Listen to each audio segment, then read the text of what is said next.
প্রত্যেক রাজ্যেরই কিছু গোপন দরজা থাকে, কিছু বিস্তৃত পথ যা নিয়ে কেউ কথা বলে না। আলোছায়া রাজ্যের রাজপ্রাসাদেও ছিল এমনই এক গোপন রহস্য, একটি ঘর যা বহু বছর ধরে বন্ধ।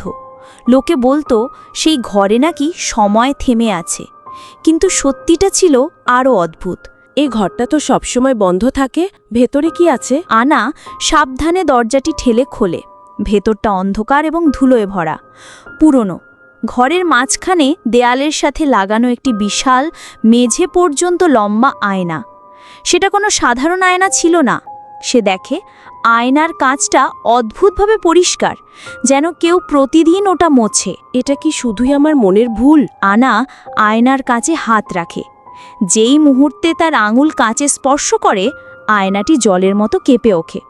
আনা ভয় পেয়ে হাত সরিয়ে নিতে চায়, কিন্তু পারে না।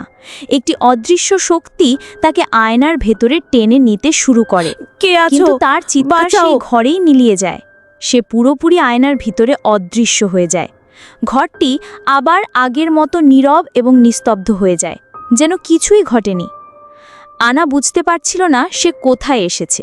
এই জগৎটা তার নিজের জগতের মতোই, কিন্তু আবার অন্য রকম। এখানকার আকাশ দুটি চাঁদ দিয়ে সাজানো, গাছগুলোর পাতা রূপলি। এ ছিল প্রতিবিম্ব রাজ্য, আয়নার অন্য পারের জগৎ।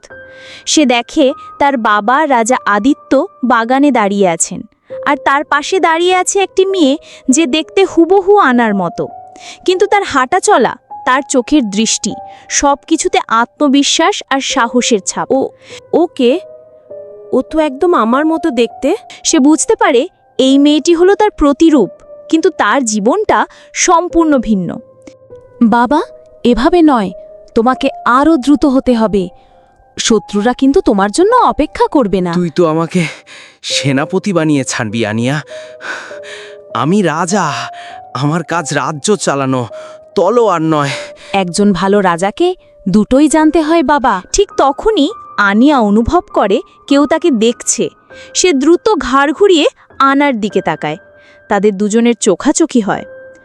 আনিয়া আনাকে তার ঘরে নিয়ে আসে। তারা দুজনে একে অপরের দিকে তাকিয়ে অবাক হয়ে যায়। তুমি কে?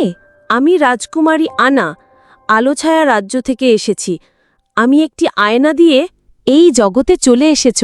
আমি জানি, ওই আয়নাটা হলো দুই জগতের দরজা। আমার দাদি বলতেন প্রতি 100 বছরে একবার এই দরজা খোলে।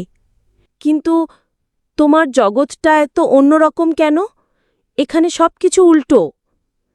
কারণ এটাই নিয়ম। তোমার জগৎটা যদি হয় আলোর, তবে আমারটা ছায়ার। তোমরা যদি হও শান্ত, আমরা হই চঞ্চল। আমরা একে অন্যের পরিপূরক, কিন্তু আমাদের কখনো দেখা হওয়ার কথা ছিল না। আয়নার অন্য পারে এসে আনা শুধু একটি নতুন জগৎ দেখেনি, সে তার নিজের ভেতরের এক নতুন সত্তাকে আবিষ্কার করেছিল। যে সাহস তার মধ্যে ছিল কিন্তু কখনো প্রকাশ পায়নি, আনিয়া সেই সাহসকে জাগিয়ে তুলেছিল। এক রাতে তারা দুজনে প্রাসাদের ছাদে বসে দুটি চাঁদের দিকে তাকিয়ে আছে। জানিস আনিয়া, আমার খুব ভালো লাগছে এখানে।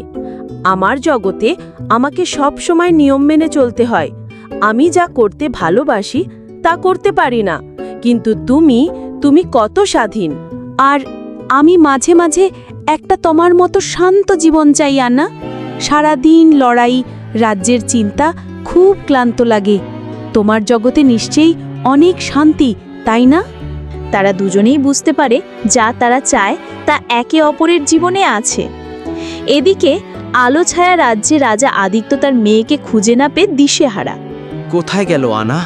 সারা প্রাসাদ খুঁজেছি, কিন্তু কোথাও নেই। তিনি সেই পরিত্যক্ত ঘরটিতে যান, কিন্তু আয়নাটি এখন একটি সাধারণ আয়নার মতোই আচরণ করছে। রাজা কিছুই বুঝতে পারেন না। তিনি রাজ্যের জ্ঞানী বাবার কাছে যান, যে প্রাচীন এক বটগাছের নিচে থাকে।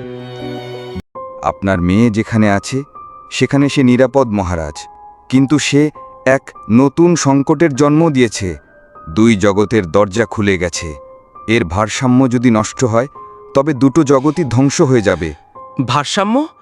কিসের ভারসাম্য? আলো এবং ছায়া, ভালো এবং মন্দ, প্রত্যেক জগতেরই একটি করে রক্ষা কবচ আছে। আলো ছায়া রাজ্যের রক্ষা কবচ হল রাজমুকুটের সূর্য পাথর, আর প্রতিবিম্ব রাজ্যের রক্ষা কবচ হল চন্দ্রকান্তমণি। যদি কোনো একটি হারিয়ে যায় তবে অন্য জগৎটিও অন্ধকারে ডুবে যাবে। আনিয়া আনাকে তার রাজ্যের সবচেয়ে সুন্দর জায়গা রূপলি ঝর্ণার কাছে নিয়ে যায়।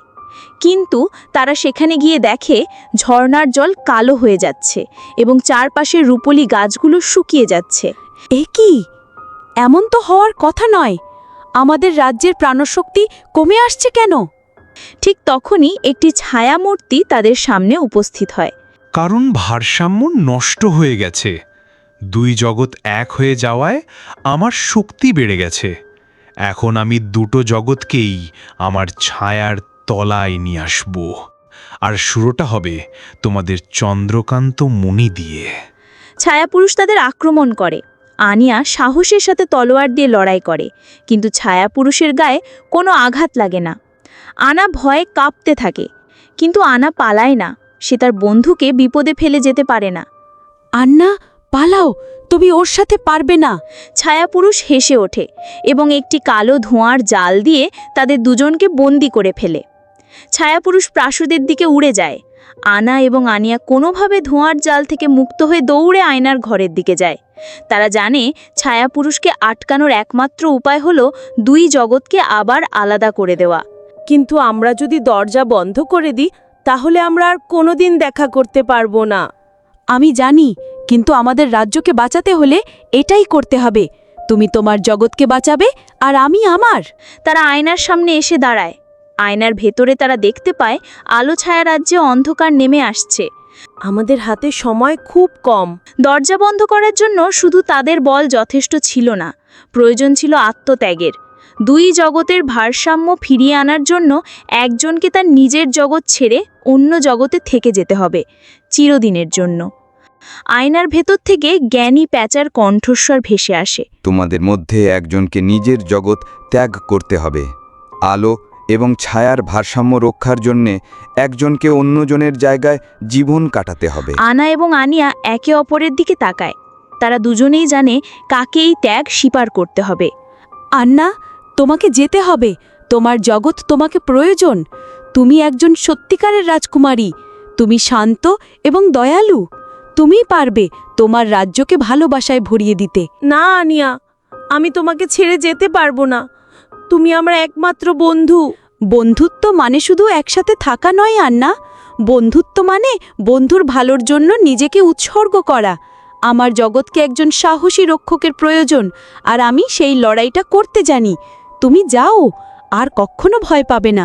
মনে রেখো, তোমার ভেতরেও আমার সাহসটা আছে। আনা কাঁদতে কাঁদতে আয়নার ভেতরে মিলিয়ে যেতে থাকে। আনিয়া আয়নার সামনে দাঁড়িয়ে থাকে। সে ফিসফিস করে বলে, বিদায় বন্ধু।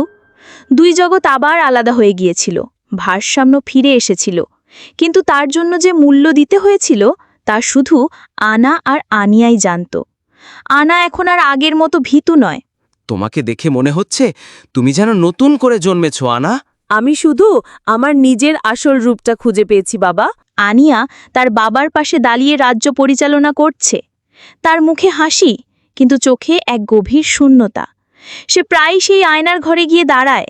আমি জানি তুমি ওখানে আছো আন্না। আশা করি তুমি ভালো আছো। তারা হয়তো আর কোনোদিন একে অপরের মুখোমুখি হতে পারবে না, কিন্তু তারা জানত আয়নার অন্য পারে তাদের এমন একজন বন্ধু আছে যে তাদেরই অংশ। আর এই বিশ্বাসই তাদের বাকি জীবনটা কাটিয়ে দেবার জন্যই যথেষ্ট ছিল। কারণ সত্যিকারের বন্ধুত্ব কোনো দূরত্ব বা জগতের সীমাবদ্ধতা মানে না।